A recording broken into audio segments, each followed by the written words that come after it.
महाभारत युद्ध से पूर्व गुरु द्रोणाचार्य अनेक स्थानों में भ्रमण करते हुए हिमालय ऋषिकेश पहुँचे। वहाँ तमसा नदी के तट पर एक दिव्य गुफा में तपेश्वर नामक स्वयं शंभु शिवलिंग है। यहाँ गुरु द्रोणाचार्य और उनकी पत्नी माता कृपी ने शिव की तपस्या की। इनकी तपस्या से प्रसन्न होकर भगवान शिव ने इन्हें पुत्र प्राप्ति का वरदान दिया और कुछ समय पश्चात माता कृपी ने एक सुंदर तेजस्वी बालक को जन्म दिया। जन्म ग्रहण करते ही इनके कंठ से हिनहिनाने की सी ध्वनि हुई, जिसके कारण इनका नाम अश्वत्थामा पड़ गया। जन्म से ही अश्वत्थामा के मस्तक में एक अमूल्य मणि विद्यमान थी, जो कि उसे दैत्य, दानव, शस्त्र, व्याधि, देवता, नाग आदि से निर्भय रखती थी। वह मणि अश्वत्थामा को बुढ़ापे, भूख, प्यास और थकान से भी बचाती थी। भगवान शिव से प्राप्त उस शक्तिशाली दिव्य मणि ने अश्वत्थामा को लगभग अजेय और अमर बना दिया था। महाभारत युद्ध के समय गुरु द्रोणाचार्य जी ने हस्तिनापुर, जो कि अब मेरठ राज्य के प्रतिनिष्ठा होने के कारण कौरवों का साथ देना उचित समझा। अश्वत्थामा भी अपने पिता की तरह शास्त्र व शस्त्र विद्या में निपुण थे। महाभारत के युद्ध में उन्होंने सक्रिय भाग लिया। महाभारत युद्ध में ये कौरव पक्ष के एक सेनापति थे। उन्होंने घटोत्कच पुत्र अंजन पर्वा का वध किया। इसके अतिरिक्त द्रुपद कुमार, शत्रुंजय, बलानीक, जयानीक, जयाश्व तथा राजा श्रुताहु का भी वध किया। उन्होंने कुंती भोज के 10 पुत्रों का वध किया। पिता पुत्र की जोड़ी ने महाभारत युद्ध में पांडव सेना को तितर बितर कर दिया। पांडवों की सेना की पराजय देखकर श्री कृष्ण ने युधिष्ठिर को कूटनीति अपनाने का विमर्श दिया। इस योजना के अंतर्गत यह सूचना प्रसारित कर दी गई कि अश्वत्थामा का वध हो गया है। जब गुरु द्रोणाचार्य ने धर्मराज के मुख से अश्वत्थामा की सत्यता ज्ञात करनी चाहिए तो उन्होंने उत्तर दिया कि अश्वत्थामा वध हो गया है, परंतु उन्होंने बड़े धीमे स्वर में परंतु गज कहा और मिथ्या वचन से भी बच गए। इस घटना ने पूर्व पांडवों और उनके पक्ष के लोगों की श्री कृष्ण के साथ विस्तृत मंथना हुई और ये सत्य होगा कि नहीं, परंतु गज को इतने धीरे स्वर में बोला जाए। श्री कृष्ण ने उसी समय शंखनाद किया, जिसके शोर से द्रोणाचार्य अंतिम शब्द नहीं सुन पाए और अपने प्रिय पुत्र की मृत्यु का समाचार सुनकर अपने शस्त्र त्याग दिए और युद्ध भूमि में नेत्र बंद कर शोक संतप्त अवस्था में विराजित हो गए। गुरु द्रोणाचार्य जी को निशस्त्र देखकर द्रौपदी के भ्राता धृष्टद्युम्न ने खड़ग तलवार से उनका मस्तक विभेद कर दिया। गुरु द्रोणाचार्य के निर्मम वध के पश्चाताप ने पांडवों की विजय होने लगी। इस प्रकार महाभारत के युद्ध में अर्जुन के तुड़ीरों एवं भीमसेन की गदा से कौरवों का नाश हो गया। दुष्ट और अभिमानी दुर्योधन की जंघा भी भीमसेन ने मल्ल युद्ध में खंडित कर दी। अपने राजा दुर्योधन की ऐसी अवस्था और अपने पिता द्रोणाचार्य की मृत्यु का स्मरण कर अश्वत्थामा अधीर हो गया। दुर्योधन जलबंधन की कला जानता था, जिस कारण से वह सरोवर के निकट गदा युद्ध हो रहा था उसी सरोवर में प्रवेश कर गया और जल को बांधकर छुप गया। दुर्योधन के पराजित होते ही युद्ध में पांडवों की विजय सुनिश्चित हो गई। समस्त पांडव दल विजय की प्रसन्नता में मतवाले हो रहे थे। अश्वत्थामा ने द्रोणाचार्य वध के पश्चात अपने पिता के निर्मम वध का प्रतिशोध लेने के लिए पांडवों पर नारायणास्त्र का प्रयोग किया, जिसके समक्ष समस्त पांडव सेना ने शस्त्र समर्पित कर दी। युद्ध पश्चात अश्वत्थामा ने धृष्टद्युम्न का वध कर दिया। अश्वत्थामा ने अभिमन्यु की विधवा उत्तरा की कोख में पल रहे उनके पुत्र परीक्षित पर ब्रह्मशिर अस्त्र का प्रयोग किया, जो ब्रह्मास्त्र का ही एक परिकृष्ट है, जटिल एवं संशोधित रूप है। छुपकर वह पांडवों के शिविर में पहुंचा और नियमों के विरुद्ध घोर काल रात्रि में कृपाचार्य तथा कृतवर्मा की सहायता से पांडवों के शेष वीर महारथियों का वध कर डाला। केवल यही नहीं, उसने पांडवों और द्रौपदी के सभी 5 पुत्रों का भी वध कर दिया।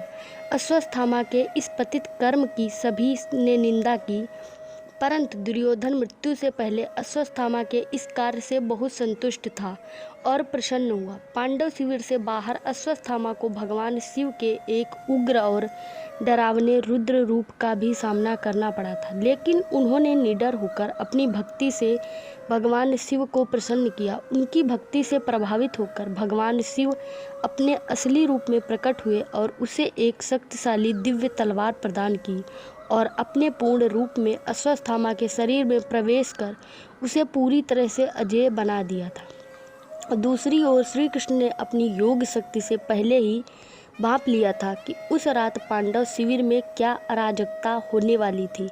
इसलिए पांडवों और सात्यकी को अश्वत्थामा के विनाशकारी क्रोध से बचाने के लिए श्री कृष्ण ने उन्हें पहले ही शिविर से दूर लेकर चले गए थे। पुत्रों के वध से शोकग्रस्त द्रौपदी विलाप करने लगी। द्रौपदी के विलाप को सुनकर अर्जुन ने नीच कर्म हत्यारे ब्राह्मण के मस्तक को विच्छेदित कर डालने की प्रतिज्ञा की और श्री कृष्ण को सारथी बनाकर गांडीव धनुष लेकर अर्जुन ने अश्वत्थामा का पीछा किया। अश्वत्थामा को कहीं भी सुरक्षा नहीं मिली तो उसने अर्जुन को लक्षित कर शक्तिशाली ब्रह्मशिर अस्त्र का प्रयोग किया। अश्वत्थामा ब्रह्मशिर चालन से तो अभिज्ञ था, परंतु निष्क्रमण लौटाना नहीं जानता था। उस अति प्रचंड तेजोमय अग्नि को अपनी ओर आता देख अर्जुन ने श्री कृष्ण से विनती की कि हे जनार्दन, आप ही इस त्रिगुणमयी सृष्टि का सृजन करने वाले परमेश्वर हैं। सृष्टि के आदि और अंत में आप ही शेष रहते हैं। आप ही अपने भक्तजनों की रक्षा के लिए अवतार ग्रहण करते हैं। आप ही ब्रह्मा स्वरूप हो, रचना करते हो। आप ही विष्णु स्वरूप हो, पालन करते हो। और आप ही रुद्र स्वरूप हो, जो कि संहार करते हो। आप ही बताइए कि यह प्रचंड अग्नि मेरी ओर किस ओर आ रही है और इससे मेरी रक्षा कैसे होगी। श्री कृष्ण बोले, हे अर्जुन, तुम्हारे प्राण घोर संकट में हैं।